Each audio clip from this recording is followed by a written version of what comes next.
Anybody else? Yes. Well, if Artie Kornfeld had made it, how do you think the conversation might have gone? I mean, what were you planning on talking about with him? Oh, Artie? It's funny because Artie's... Now, Artie had... Artie was involved with some rock festival earlier this year. And he was supposed to be up here about this time, but he couldn't make it. Artie was on the West Coast and the East Coast at the same time. He was so involved in the music business hustle that he was, he was out in 1964 working on Dead Man's Curve with Janet Dean and Brian Wilson, and he was part of that songwriting thing, and he learned a lot, from Brian Wilson. And then he came back here and he made a record with the Cowsills, The Rain, the Park, and the Others. The Rain, the Park, and the Other Things by the Cowsills, and We Can Fly, which are really great records, and they're bubblegum records, right? And so the guy, ultimately it's funny because the guy who booked Woodstock, right, was making bubblegum records that sounded like these poppy LA things, and we were going to kind of get talking about that because, Woodstock is supposed to be so serious and important and all this stuff.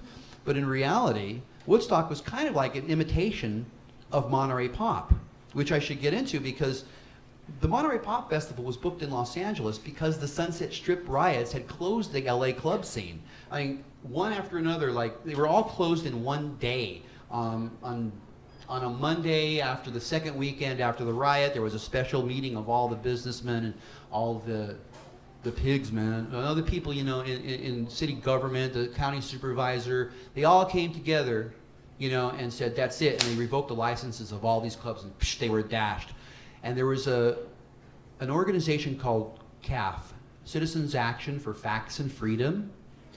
And CAF basically was formed to pay the bills, the lawyer bills for all these kids who were getting busted from the time of the Velvet Underground show in May of 1966 all the way to the end of 1966. Kids just kept on getting busted and hauled off downtown, and there was all these legal fees that needed to be paid, and so that's how CAF kind of got going. But ultimately, they organized this sit-in demonstration at Pandora's Box, this club, one of the clubs that was most threatened to be closed. And after the new year started, they created this thing called the CAF benefit to help pay for some of the problems that had happened on the Sunset Strip during the Sunset Strip riots. And the CAF benefit had a bunch of speakers. Elliot Mintz was one of them. He was at Pacifica Radio then, and we're writing for the Free Press. Some of the Free Press writers, ACLU people were there, but the groups were, the Doors were the opening act. Hugh Masekela, the jazz trumpeter from South Africa who was involved with the Byrds and a bunch of other people, he was on the bill.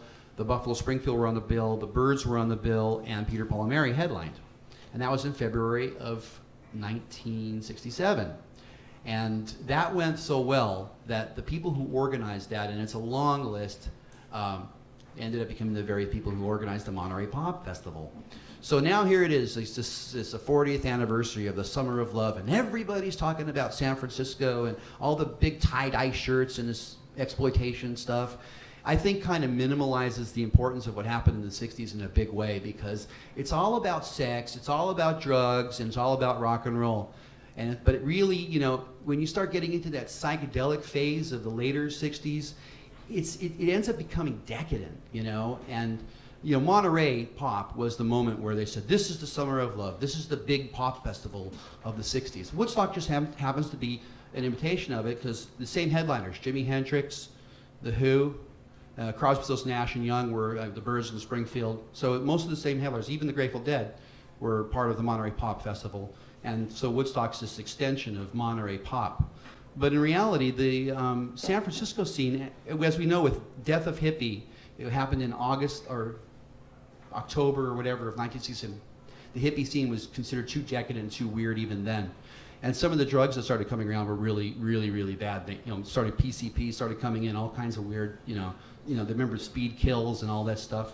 And that pretty much, put the kibosh on the activist sentiment that we were talking about with Dialogue on Vietnam earlier. The LA scene was really a lot more activist than the San Francisco scene. The Ken Kesey people, as a matter of fact, were considered sort of detractions to the more activist sentiment that was happening with the Ferris Gallery artists and all that kind of thing. So I mean, I have a completely different perspective of the 60s than what's out there. Because I think that nostalgic version of it kind of clouds the more activist vibe that it started out to be.